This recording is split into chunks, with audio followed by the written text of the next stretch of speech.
네, 여러분 안녕하십니까? 여러분들 오늘은요, 우리 챕터 15장 Raising Capital의 마지막 시간으로 이제 남은 내용들을 좀 정리할까 합니다. 여러분들 제가 지난 시간에 시간 좀 정리를 좀 잘못 봐가지고요. 사실 뒤에 굉장히 많이 남은 줄 알았는데 얼마 안 남았더라고요. 그래서 오늘은 굉장히 짧게 좀 마무리할 수 있지 않을까라고 생각이 듭니다. 자, 그러면 지난 시간에 이어서 우리 이어서 하는 부분을 좀 보도록 할게요. 자, 여러분들, 우리 지난 시간에 여기까지 했습니다. 어디까지 했냐면, IPO와 언더프라이싱, 여기까지 설명을 했고요. 그쵸? 자, 오늘은 뭐 할 거냐면요. New Equity Sales and the Value of the Firm 이라는 걸 좀 한번 해보도록 할게요. 요게 뭐냐? 요거는요. 좀 재밌는 현실이 있어요. 이게 현실에서 일어나는 일인데요. 여기 보시면 Stock prices tend to decline following the announcement of new equity issue, although they tend to not change much following that announcement. 이게 무슨 말입니까? 이런 거죠, 여러분들. 회사가 부채를 발행하겠습니다라고 했을 때는요, 회사의 주가가 크게 움직이지 않아요. 그런데 회사가 주식 발행합니다라고 이야기를 하면요, 회사의 주가가 떨어지는 경향이 있더라는 겁니다. 그게 현실에서 실제로 많이 보이거든요. 그래서 여러분들 채권으로 발행을 하면 우리가 돈을 조달을 할 때 채권으로 발행을 하면 사실 주가에 큰 영향을 미치지 않고 오히려 주가가 상승하는 경우가 있어요. 그런데 반대로 주식으로 돈을 조달하기 위해서 주식 발행을 합니다라고 공개를 하게 되면 그럼 오히려 주가가 떨어진답니다. 그 왜 그런지에 대해서 우리 로스의 재무관리에서는 설명을 하고 있는데요. 총 세 가지 이유라고 설명을 합니다. 그 세 가지 이유가 지금 보시는 것처럼 이런 건데요. 첫 번째가 Managerial Information이라 그래서 이게 뭡니까? 경영자 정보입니다. 경영자 정보. 그다음 두 번째가 debt usage, 뭡니까? 부채 사용이고요. 부채 사용. 그다음 세 번째가 issue cost, 뭡니까? 발행 비용입니다. 요 세 가지 때문에 실제로 그 주식을 발행을 하게 되면 주가가 떨어진다 그래요. 자, 이게 무슨 말이냐면요. 한번 설명해 볼게요. Managerial, 여러분들 information, 그러니까 경영자 정보가 무슨 말인지 한번 설명해 볼게요. 여러분, 그 경영자는 실제로 외부에 있는 투자자들보다 회사의 사정을 더 잘 알죠. 그렇죠? 그러면 회사 사정을 더 잘 아니까 이런 사람은요, 언제 주식을 발행하고 싶냐면요, 회사 주식이 가장 비쌀 때 팔고 싶습니다. 왜요? 여러분, 회사 주식이 가장 비쌀 때 주식을 발행을 해야 우리가 비싼 가격에 종이를 팔 수 있잖아. 그치? 내가 이야기했잖아. 여러분, 내가 첫 번째 시간에 뭐라 그랬어요?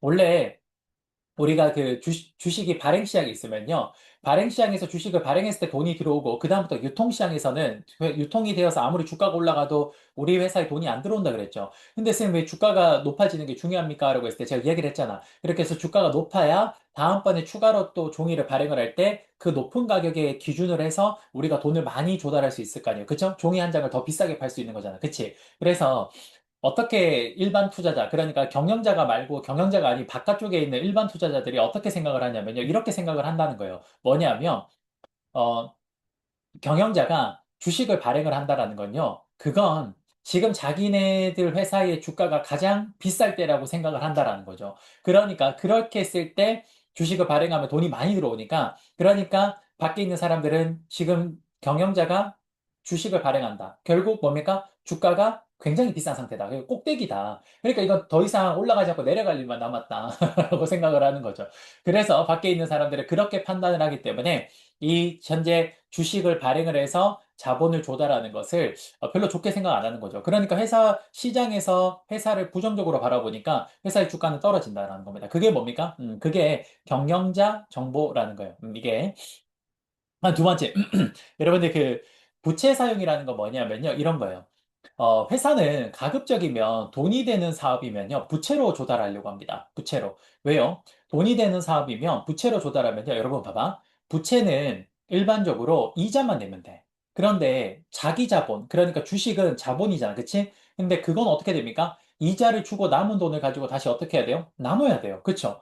그러면 내가 어떤 사업을 하려고 할 때, 남의 돈, 부채로 조달을 하게 되면요. 내가 돈을 많이 벌면 벌수록 조금 이자를 주고 나머지는 다 누구 거예요? 내 거예요. 그런데 주식으로 조달을 하게 되면요. 내가 돈을 많이 벌어도 이자를 주고 남은 돈을 다시 주식으로 조달을 했으니까 주주들이 어떻게 됩니까? 나눠야 됩니다. 그쵸? 그러니까 굉장히 많은 부분을 뺏기게 되는 거예요. 그쵸? 그래서 일반적으로 회사는 돈이 되는 사업이면 가급적 부채로 발행하려고 합니다. 그런데 돈이 안 되면 뭐로 발행을 하냐? 돈이 안 되는 사업이면 뭐로 발행합니까? 그럼 주식으로 발행하는 거죠. 왜요? 주식으로 발행을 하면 주식은 실제로 그 회사의 주주 돈이니까 만약에 다 잃어버려도 거기에 대해서 더 이상 책임을 질 필요가 없죠. 왜요? 주주는 자기가 낸 돈에 대해서 우리 일장에서 배웠는데 무슨 책임? 그렇죠. limited. 그러니까 유한 책임을 가지고 있습니다. 그렇죠. 그러니까 그 주주돈 가지고 와서 쓰고 다 잃어버리면 미안 이렇게 하면 끝인 거죠. 그렇죠.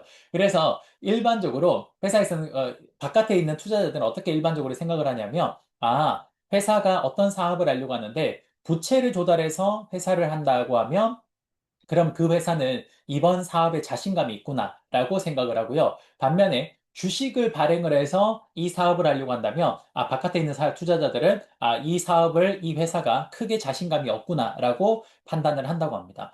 그러니까 여러분 이런 거죠. 조금 더 쉽게 설명을 해보면, 여러분 이건 좀 재밌는 현상인데요. 사실은.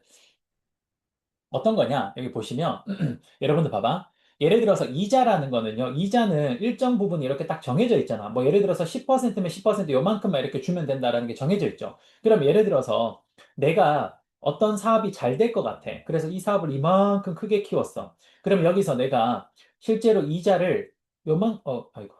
실제로 내가 이자를 요만큼만 주면 되잖아. 그치? 요만큼 주면 나머지 이만큼은 다 누구 거예요? 내 거예요. 그쵸? 만약에 내가 이자를 빌려서 실제로 사업을 했는데 주주가 나 혼자야. 그럼 이거 다 누구 거예요? 다 내 거예요. 그런데 만약에 주주들을 돈을 가지고 했어요. 주주도 돈 가지고. 그럼 주주도 돈 가지고 했으면 이거 만약에 없다고 치자. 그럼 이제 이번엔 주주도 돈 가지고 했으면 세명의 주주가 만약에 같이 투자를 했어요. 그러면 이제 자기 자본이 세명의 투자자가 있으면 만약에 돈을 지금처럼 요만큼 벌었다면 이제 어떻게 해야 됩니까? 그렇죠. 3등분 해야 됩니다. 아까보다 내가 가져가는 하나의 몫이 어떻게 됩니까? 훨씬 작아지죠. 그러니까 회사는 돈이 되는 사업이며 가급적 뭘로 하려고 한다? 그렇죠. 부채 발행해서 하려고 하는 겁니다. 여러분 제가 요거 재미있는 우리나라 실제 사례가 있어서 한번 잠깐 설명해 볼게요. 한번 들어보세요. 그냥 재미있는 사례라서. 여러분들 LG 스마트폰이 이제는 사업을 접었습니다. 근데 예전에는 LG 스마트폰이 실제로 이제 생산을 했죠. 그쵸? 그런데 그 당시 LG가 처음에 스마트폰 사업을 빨리 뛰어들지 못해가지고 굉장히 처음에 고전을 면치 못했어요. 그래서 그 당시 LG가 새로운 핸드폰을 만들려고 했는데 LG의 스마트폰이 최초의 그 스마트폰, 거의 최초에 가까운 LG 스마트폰의 브랜드가 뭐냐면요. 옵티머스예요. 여러분 삼성은 뭐죠? 갤럭시잖아. 그치? 근데 LG는 옵티머스였어요. 근데 옵티머스라는 이제 스마트폰을 만들려고 하는데 그때 LG가 자본 조달을 합니다. 근데 뭐로 조달하냐면요. 주식을 발행해서 조달합니다. 그랬더니 LG 주가가 어떻게 됩니까? 다음날 떨어져요. 그러니까 시장에 있는 다른 외부에 있는 투자자들이 LG가 이번에 옵티머스를 개발하는 거를 어떻게 생각한 거죠? 자신 없구나. 자신 없으니까 이렇게 자기 자본, 그러니까 주식을 조달해서 주식을 발행해서 자금을 조달하려고 하는구나. 이렇게 생각을 하는 거죠. 그래서 그 당시에 LG 주가가 많이 떨어집니다. 물론 꼭 이것뿐만은 아니지만 다른 요인도 있겠지만 어쨌든 이 요인도 하나의 요인이 되긴 했어요. 그래서 실제로 주가가 떨어집니다. 그러다가 한참 지나고 난 뒤에 LG가 어느 정도 이제 기술력이 좀 올라오면서 그러면서 LG가 한번 승부수를 던지기 위한 핸드폰이 나옵니다. 그때 핸드폰 이름을 V라고 지어요. V. G. G라고 짓습니다. LG의 회장 이름이 구본무거든요, 옛날에. 그래서 그때 그 G, 회장님 폰이라고 해서 G폰이라고 하는데, 그 G가 나올 때만 해도 이제 LG가 스마트폰의 기술력이 상당히 축적이 됐었어요. 그래서 그 당시에 이제 G폰을 개발할 때 추가적으로 자본을 조달하는데, 뭐로 조달하냐? 그렇죠. 부채로 조달합니다. 그래서 그 당시에 LG 주가가 올라가요. 왜 그러냐? 외부의 투자자들이 그 회사를 어떻게 바라보냐면요. 이번에 G폰에 대한 나름의 투자는 자신 있구나라고 생각을 한 거죠. 이런 현상이 실제로 우리 주식시장에 일어난다라는 겁니다. 이해되십니까? 그래서 주식을 발행을 할 때 왜 주가가 떨어지는지 이런 이유를 재미있게 설명을 하고 있는데요. 한번 읽어보시면 여러분들 충분히 이해가 되실 거라고 생각이 듭니다. 됐죠? 자, 됐습니다. 이 정도 정리를 좀 해주시면 될 것 같고요. 이제 나머지는 뭐 이제 크게 볼 게 없어요. 뭐 나머지는 여러분들 이런 게 있네요. 자, 왼쪽을 보세요. The cost of issuing securities라고 적혀 있네요. 뭡니까? 그러니까 주식을 발행할 때, 증권을 발행할 때 들어가는 비용입니다. 증권을 발행할 때 들어가는 비용은 총 뭐 여러 가지가 있는데 여기서는 총 6가지를 이야기하고 있어요. 뭐 있냐면요. 1, 2, 3, 4, 5, 6이 있는데요. 첫 번째 더 스프레드입니다. 더 스프레드는 뭐냐면요. 여러분들 이거는 스프레드는 예를 들어서 아까 이야기했죠. 여러분 발행 기업이 있고 인수 기업이 있어요. 아까 전에 주식을 발행하는 기업이 있고요. 그 다음에 그 발행을 도와가지고 그 전체를 인수하는 인수기관이 있다 그랬잖아. 그치? 근데 인수기관이 여기서 발행 기업이 발행한 주식을 총액을 인수할 때 여기 발행한 적정 가격보다 어떻게 한다 그랬지? 싸게 한다 그랬죠. 그쵸? 그럼 그만큼의 차이가 나잖아. 그치? 가격 차이가 나잖아. 그걸 뭐라고 하냐? 그걸 스프레드라고 합니다. 그것도 일종의 주식을 발행하는 데 있어서 발행 기업에 있어서 비용이죠. 왜? 내가 더 받을 수 있는데 그것보다 더 적게 받았으니까 일종의 비용이죠. 그래서 그게 바로 스프레드라고 합니다. 그런 것들을 스프레드. 자, 그 다음 두 번째. 그 다음 또 뭐 있습니까? Other direct expenses. 뭡니까? 다른 기타 직접 비용들이 있습니다. 뭐 여러 가지가 있고요. 그 다음에 indirect expenses. 간접 비용이 있고요. 그 다음에 abnormal returns. 그러니까 비정상 수익률이라는 게 있습니다. 그러니까 실제로 만약에 주식을 발행을 하고 나면요. 일정 부분 주가가 하락한다 그랬죠. 그래서 그런 주가가 하락하는 현상. 그런 것들이 일종의 그것도 비용으로 보면 됩니다. 그 다음 underpricing. 저평가되어 있는 것도 일종의 비용이고요. 지난번 이야기했던 그린슈 옵션, 그렇죠? 그린슈 조항도 하나의 어찌 보면 발행 기업의 입장에서는 어찌 보면 하나의 비용이라고 볼 수 있다라고 보시면 되겠네요. 됐죠? 자, 됐고요. 그 다음에 여러분들 이슈 롱텀 대시라고 합니다. 이게 이제 우리가 다 했네요. 채권 발행하는 겁니다. 채권 발행. 그래서 채권 발행에 대해서 이야기를 하고 있는데요. 여러분들 여기서 채권 발행은 크게 두 가지 정도로 설명을 할 수 있을 것 같은데요. 여기 보시면 채권 발행은 크게 term loans or direct business loans. 요게 뭐냐면요. 요거는 우리나라 말로 기간 대출이라고 합니다. 요거를 기간 대출이라 그러고요. 기간 대출. 그 다음에 밑에 보시면 private placement라고 되어 있죠. 거기 보시면 private placement 이거를 3호라고 합니다. 3호.